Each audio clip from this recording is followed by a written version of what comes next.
السلام علیکم، میں ہوں شکیلا جلیل اور آپ دیکھ رہے ہیں پاکستان پیج۔ آج ہم ایک بات کریں گے اوورسیز پاکستانیز کے حوالے سے۔ اوورسیز پاکستانیز ہمیشہ پاکستان کا مثبت امیج ابھارا ہے اور وہ دنیا کے جس خطے میں بھی ہو پاکستان کے مثبت امیج ابھارنے میں صدر میں عمل رہتے ہیں۔ لیکن کیا کبھی کسی نے یہ سوچا ہے کہ اوورسیز پاکستانیز کے اپنے مسائل کیا ہیں؟ اوورسیز پاکستانیز کے انہی مسائل پر بات کرنے کے لیے آج جو ہمارے ساتھ مہمان ہیں وہ شراز خان صاحب ہے، جو UK سے پاکستان تشریف لائے ہیں۔ وہ صحافی ہیں، کالم نگار ہیں، اینکر پرسن ہیں، اپنا پروگرام چلاتے ہیں اور اس کے علاوہ وہ پاکستان پریس کلب UK کے سابق صدر بھی ہیں۔ آج ہم ان سے پوچھیں گے کہ اوورسیز پاکستانیز کے کیا مسائل ہیں اور آپ کیا سمجھتے ہیں کہ کبھی ان کے مسائل پر بھی یہاں پہ کبھی بات ہوئی؟ بہت شکریہ شکیلا جلیل صاحبہ، آپ نے صحافت میں بھی اور ایز اے یونینسٹ کئی عہدوں پر آپ فائز رہی ہیں کہ آپ مجھ سے انٹرویو کر رہی ہیں، اور بلکہ مجھے اس قابل سمجھا کہ میں 1 کروڑ کے لگ بھگ مورلیس جو اوورسیز پاکستانی ہیں ان کی نمائندگی کروں یا ان کے مسائل کو اجاگر کروں۔ اوورسیز پاکستانیوں کا سب سے بڑا پرابلم تو یہ ہے کہ وہ پاکستان کو پھلتا پھولتا ترقی کرتا ہوا پرامن معاشی طور پر مستحکم پاکستان چاہتے ہیں۔ چونکہ اگر UK، یورپ، امریکہ کی بات کریں، آسٹریلیا، نیوزی لینڈ کی بات کریں، جن ملکوں میں جمہوریت آئین کے مطابق چلتی ہے، لوگ سائیڈ بائی سائیڈ رہتے ہیں، وہ جب وہاں جاتے ہیں اور اپنے ملک کو کمپیئر کرتے ہیں تو انہیں سب سے بڑی جو پرابلم ہوتی ہے کہ وہ پاکستان میں بھی ویسا ہی دیکھنا چاہتے ہیں جو وہاں پر دیکھ رہے ہیں، جو جمہوریت انجوائے کر رہے ہیں، انسانی حقوق کی پاسداری کو انجوائے کر رہے ہیں۔ دوسرا، اوورسیز پاکستانی چاہتے ہیں کہ پاکستان میں جو بھی گورنمنٹ آئے وہ گارنٹی ہو کہ وہ 5 سال کے لیے 10 سال کے لیے چلے گی، اسٹیبل ہوگی، اور وہ اپنی انویسٹمنٹ پاکستان میں کریں۔ اگر امریکہ کی بات کریں تو بہت اچھے، بہت بڑے بڑے بزنس مین ہیں، بہت پیسہ لوگوں کے پاس۔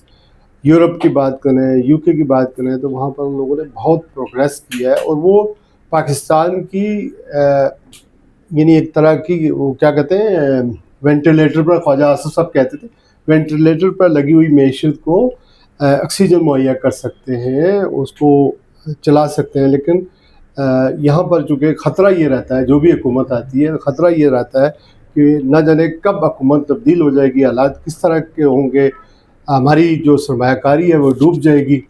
اور سب سے بڑی پرابلم عمران خان صاحب کے دور میں یہ دیکھی کہ وہاں لوگوں نے آئے، انہوں نے ان جو ملٹیپل کمپنیاں تھیں اس کے نیٹ ورک یہاں پر انہوں نے کوشش کی کہ یہاں سے آپریٹ ہوں، اور یہاں انہیں سب سے بڑی پرابلم یہ ہوئی کہ انٹرنیٹ کا ایشو تھا۔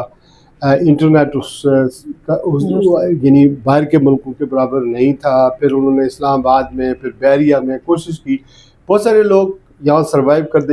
الیکٹریسٹی کا ایشو تھا، ٹیکس کا ایشو تھا، یعنی چیزیں جس طرح سموتھلی رن ہونی چاہیے تھی، بینک کی ٹرانزیکشن کا معاملات تھے، تو وہ اس طرح نہیں ہو سکے۔ اور پھر اوورسیز پاکستانیوں کا سب سے بڑا مسئلہ جو میں دیکھتا ہوں کہ پاکستان سے UK، یورپ، امریکہ جانے والے مذہبی سیاسی جو قافلے ہیں ان کو وہاں پر ویلکم تو کیا جاتا ہے، لیکن جتنی جماعتیں پاکستان میں ہیں، جتنی مذہبی فرقے یہاں پر ہیں، مسلک یہاں پر ہیں، ان کے اپنے اپنے کیمپ وہاں پر لگے ہوئے ہیں، اور وہ وہاں پر ہماری ڈویژن کو پیدا کر رہے ہیں اسی طرح جس طرح پاکستان کے اندر ہے۔ جبکہ دوسرے ملکوں کی جماعتیں، ان کے ونگ، ان کی باڈیز، ان کی وہ نہیں ہے۔ اور سب سے بڑا مسئلہ ایک اور بھی ہے کہ جو لینڈ گریبنگ ہے، جسے اوورسیز پاکستانیوں کی زمینوں پر قبضہ ہو جاتا ہے، یہ بہت بڑا ایشو ہے۔ اور پھر یہاں پر جب اتھارٹیز کے پاس ساتھ پالا پڑتا ہے تو پھر کوئی یعنی انہیں اس طرح کی جو مدد ہے وہ نہیں۔ میں آپ سے یہ پوچھنا چاہوں گی کہ اوورسیز پاکستانی یقیناً زر مبادلہ کی صورت میں جو پیسہ پاکستان میں بھجواتے ہیں وہ ریڑھ کی حیثیت ایک رکھتا ہے، لیکن اس طرح کی جو اصلاحات ہونی چاہیے یا اوورسیز پاکستانی کے مسائل کا حل ہونا چاہیے وہ نہیں تھی۔ تو بطور اوورسیز پاکستانی اور ایک جرنلسٹ کے طور پہ آپ خود کیا سمجھتے ہیں کہ کون سی اصلاحات کی ضرورت ہے جو اس وقت حکومت کو اس سائٹ پہ توجہ دینے کی ضرورت ہے تاکہ وہ مسائل جو اوورسیز پاکستانی فیس کر رہے ہیں وہ ختم ہو سکیں یا ان میں کسی حد تک کمی آ سکے؟ دیکھیں، جب ملک کے ادارے صحیح طرح فنکشن کریں, بینک صحیح طرح فنکشن کریں, ایئرپورٹ پر جس طرح دنیا بھر کے ملکوں میں سہولیات ہیں اسی طرح کی سہولیات ہوں گی. جب ملک کے اندر ادارے کام کرنا شروع ہو جائیں گے تو اوورسیز پاکستانی بھی اس سے فائدہ اٹھائیں گے. ایک تو یہ بات ہے. ہمارے یہاں اوورسیز کی پاکستانیوں کی ایک منسٹری ہے, وہ آپ بتائیں تو مجھے ان کے نام نہیں یاد کہ کون وزیر ہے اس کا. اور اسی طرح اتنی یعنی بے اختیار سی منسٹری ہوتی ہے. پھر وہاں پر جب جاتے ہیں ہمارے جو ارباب اختیار ہیں, تو ہم جتنے بھی اوورسیز پاکستانی ہیں وہ سعودی عرب میں جائیں, انگلینڈ میں جائیں, امریکہ میں جائیں, ان کو ضرورت پڑتی ہے ہماری, اگر انہوں نے کوئی جلسہ کرنا ہے ان کو ضرورت پڑتی ہے ہمارے ان لارڈس کی جو 3 ہیں کشمیری نژاد, وہ ان کی ضرورت پڑتی ہے, ایم پیز کی ضرورت پڑتی ہے جو 14-15 ہیں, کہ وہ پارلیمنٹ کے اندر, یعنی پارلیمنٹ مینس اس کا کمیٹی روم, یعنی کمیٹی روم, وہ پارلیمنٹ وہ نہیں ہے کہ جہاں پر آپ اسمبلی ہو رہی ہوتی ہے, ڈبیٹ ہو رہا ہوتا ہے, بلکہ رومز کے اندر کوئی پروگرام کریں, وہاں ایم پیوں کو بلائیں, 10-15-20 جتنے بھی ہیں ان کو بلائیں اور اپنا ایک پروگرام کریں, اپنی ایکٹیویٹیز کو پاکستان میں شو کریں کہ ہم نے یہ وہاں پر کیا ہے. وہاں پر ابھی ریسنٹلی ہمارے پرائم منسٹر صاحب نے دورہ کیا, جاتے ہوئے بھی جب وہ امریکہ گئے, یہ جو 80th سیشن تھا اقوام متحدہ کا اسمبلی کا, تو ہمارے منسٹرز بھی موجود تھے, پرائم منسٹر بھی موجود تھے. جاتے ہوئے بھی اور آتے ہوئے بھی وہ وہاں پر انگلینڈ میں فار ایگزامپل ٹھہرے ہیں. وہاں پر ان 5-7 دنوں میں ان کی کوئی ایکٹیویٹیز آفیشیل نہیں ہوئی. مثلا وہاں ہمارے اسٹوڈنٹس ہیں, یہاں سے جاتے ہیں, ان کو کافی ساری پرابلمز ہیں, ویزے کے ایشوز ہیں, امیگرینٹس کے ایشوز ہیں, لیکن کوئی آفیشیلی وہ اس طرح کوشش نہیں کرتے. جبکہ انڈین جو رشی سونیک تھے ان کے دور میں, انڈیا کے جو جتنے بھی اسٹوڈنٹ تھے انہوں نے یونیورسٹی میں کوشش کی کہ انڈیا کے اسٹوڈنٹس آئیں. تو اس طرح کے مسائل ہیں. پھر شناختی کارڈ ہے, نادرا ہے, ان چیزوں میں اپوائنٹمنٹس کا مسئلہ ہے, اور ای ویزا سسٹم وغیرہ شروع ہوا ہے, لیکن اس کو بھی بہتر کرنے کی بہرحال ضرورت ہے. ہمیں سب سے بڑا مسئلہ پی آئی اے کا تھا, کیونکہ پی آئی اے کی فلائٹس ڈائریکٹ نہیں چل رہی تھی, انڈائریکٹ ہم لوگ وہاں سے آتے ہیں, دبئی میں فلائٹ چینج کرتے ہیں, قطر میں, سعودی عربیہ میں, اور پہنچتے ہمارا ایک دن پورا لگ جاتا ہے. اور یہ جو وہاں سے جو ٹکٹ جو ینگسٹرز ہیں, یوتھ ہے ہماری کوشش یہ ہوتی ہے کہ ہمارے بچے ہمارے جانے کے بعد, اس دنیا سے رخصت ہو جانے کے بعد, ان کا کوئی نہ کوئی کنیکشن رہے پاکستان سے. وہ زبان بھی سیکھیں, وہ وہاں پر اپنے آباء و اجداد کا ملک ہے, کلچر ہے, وہاں ان کا کوئی نہ کوئی رابطہ بنا رہے. لیکن وہ اب بچے جو ہیں پاکستان میں نہیں آتے, چونکہ ٹورسٹ کا اس طرح ارینجمنٹ نہیں ہے, ٹریولنگ آسان نہیں ہے بغیر کسی فیملی ممبرس کے, چونکہ وہ سامنے نظر آتے ہیں. جبکہ یورپ, یو کے یا ترکی یا ملیشیا یا مراکو سمجھ لیں, مراکش سمجھ لیں, وہاں چلے جاتے ہیں جہاں انہیں ٹورسٹ کے ریسورٹ بنے ہوئے ہیں ایسے, وہاں ٹریولنگ کا کوئی ایشو نہیں ہے, سیفٹی ہے, سیکیورٹی ہے. تو یہ ہمارے لیے بہت بڑے چیلنجز ہیں کہ ہماری نوجوان نسل کا تعلق پاکستان سے بہت ویک ہوتا جا رہا ہے. اور اگر گورنمنٹ پاکستان ٹورزم کو بڑھا, یعنی ٹورزم کی طرف توجہ دے. مثلا آپ کراچی کے ساحل پہ کبھی گئی ہیں, آپ حیران ہو جائیں گی کہ وہاں کچھ بھی نہیں ہے, ویسے روڈ بھی نہیں ہے, یعنی اتنا بڑا ہمارا ڈومیسٹک ٹورزم ہوتا ہے. لیکن آپ وہاں پر لے کے جائیں اگر بچوں کو, تو کیا بنا ہوا ہے. ہاکس بے پہ چلے جائیں, وہی پرانی باتیں, وہی پرانا حساب کتاب. تو بہت کچھ ہو سکتا. ہمارے کشمیر ہے, یہ آپ کا نوردرن ایریا ہے, یہ ایسی جگہ ہیں جہاں پر آپ کا بہت بڑا جو ڈومیسٹک ٹورزم ہے, ٹورسٹ ہیں, ان کو بھی آپ انکریج کر سکتے ہیں, اور باہر کے ملکوں میں بھی آپ انکریج کر سکتے ہیں. یقیناً آپ نے درست کہا کہ پاکستان کے پاس سیاحت کا ایک پورا خزانہ ہے, لیکن یہ کہ جتنا شاید ہم اس سے ایک طرح سے ٹورزم کو فروغ دے کر پاکستان کی جو ہے وہ معیشت میں بہتری لا سکتے ہیں, اس طرف توجہ نہیں ہے, اور یقیناً توجہ دینی چاہیے. اچھا, آپ بہت زیادہ جو ہے وہ سفر بھی کرتے ہیں, مختلف ممالک میں بھی آپ کا آنا جانا ہے. اوورسیز پاکستانیز کے پاکستان میں مسائل کا تو ہم نے تذکرہ کیا, تھوڑا سا ہمیں یہ بتائیے گا کہ جو پاکستانی یہاں سے دوسرے ممالک میں جاتے ہیں یقیناً وہ اپنی معاشی بہتری کے لیے اور اپنے بہتر مستقبل کے لیے جاتے ہیں، وہاں انہیں کس قسم کے مسائل کا سامنا کرنا پڑتا ہے؟ روزگار کے مسائل تو اپنی جگہ، لیکن اس سسٹم میں، اس معاشرے میں، سوسائٹی میں سیٹ ہونے اور اپنی زندگی کو آگے بڑھانے کس طرح کے مسائل آپ نے دیکھے؟ اور بہت بڑے بڑے مسائل ہوتے ہیں وہاں سیٹل ہونے کے لیے. سب سے پہلی بات تو یہ ہے کہ آپ کی جو بیسک ایجوکیشن ہوتی ہے جو اپنے ملک کی ہوتی ہے وہ irrelevant ہو جاتی ہے, اور آپ سروائیو کرنے کے لیے آپ کو اپنی جو کمپرومائز کرنا پڑتا ہے اور مینیول جابس کرنی پڑتی ہیں. اگر آپ صرف UK کی بات کریں تو امیگریشن اتنی مشکل ہو گئی ہے, یورپ کی بات کریں اتنی مشکل ہو گئی ہے کہ آپ لوگ کشتیوں میں جاتے ہیں, آدھے مر جاتے ہیں راستے میں, اور پھر سختیاں بہت زیادہ ہو چکی ہیں. وہاں پر یہ ہے کہ آپ اگر لیگل طریقے سے جاتے ہیں تو پھر آپ اگر اسٹوڈنٹ ہیں تو ویل آف ہوں تو وہاں جا سکتے ہیں, لیکن وہاں پر آپ کو 20 آورس کی تقریباً سہولت حاصل ہے کہ آپ کام کر سکتے ہیں, اس میں آپ کا گزارا نہیں ہو سکتا ہے. اسی طرح میں تو ایڈوائز کروں گا کہ کچھ لوگ ہمارے جنوبی پنجاب کے ہیں, آزاد کشمیر کے ہیں, وہ پیسے دیتے ہیں مختلف جو انسانی اسمگلنگ میں جو لوگ ملوث ہیں, کوئی یہ بلوچستان کے راستے, ایران, ترکی, مصر, پتہ نہیں کدھر کدھر سے ہوتے ہوئی, آدھے جو ہے وہ آپ نے دیکھا یونان میں کتنے کیسز ہوئے.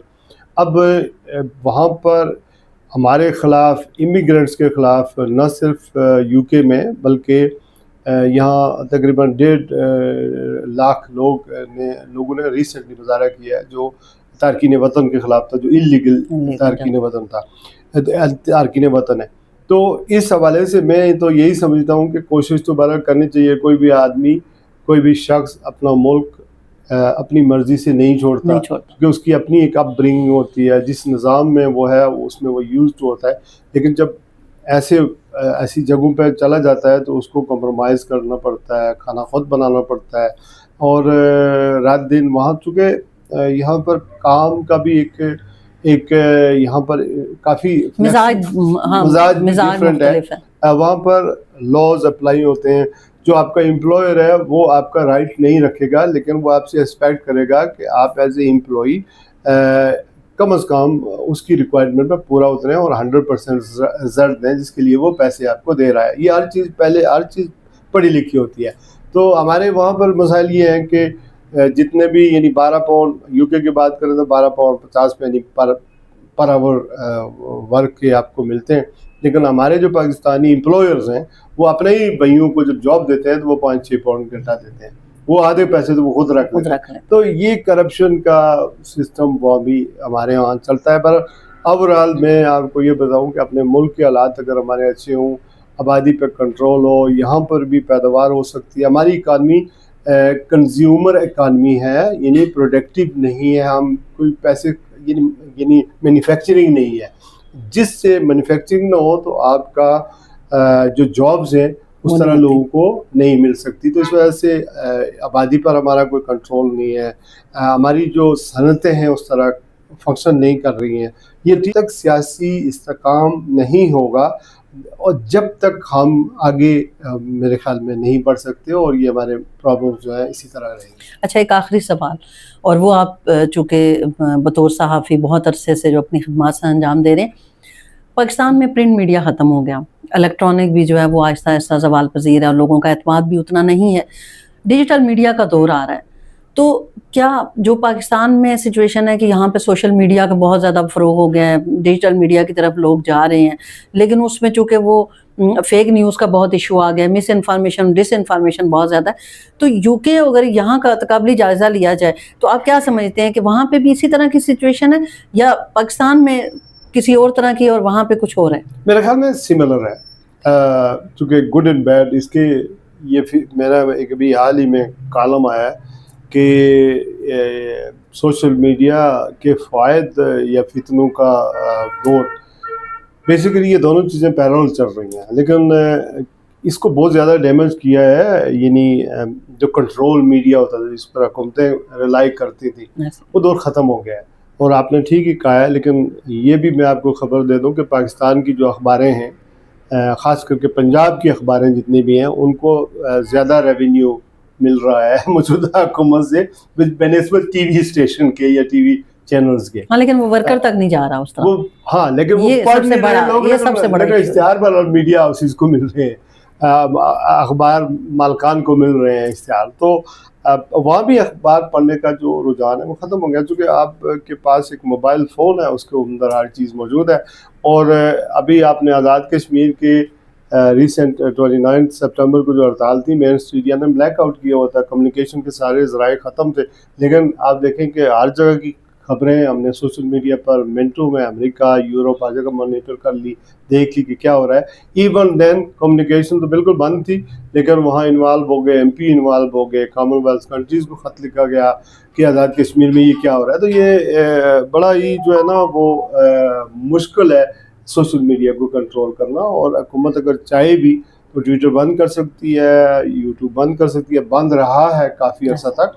لیکن یہ نیا انقلاب ہے, نیا ریولوشن ہے, اور میں آپ کو داد دیتا ہوں, بلکہ اپریشیٹ کرتا ہوں کہ آپ اخبار کے ایڈیٹر ہونے کے ساتھ ساتھ آپ نے یہ ڈیجیٹل پروگرام شروع کیا, ڈیجیٹل ٹی وی شروع کیا. یہ ایک اچھا, میں تو آپ کو کافی عرصے سے موٹیویٹ کر رہا تھا اس چینل, تو یہ اچھا انیشیٹو ہے. اور جو بھی آپ کے دیکھنے والے ہیں, شکیلہ جلیل صاحبہ میڈم اچھا لکھتی ہیں, اچھا بولتی ہیں, اچھا پروگرام کرتی ہیں, تو ان کے چینل کو بھی سپورٹ کریں اور سبسکرائب بھی کریں, لائک بھی کریں اور شیئر بھی کریں.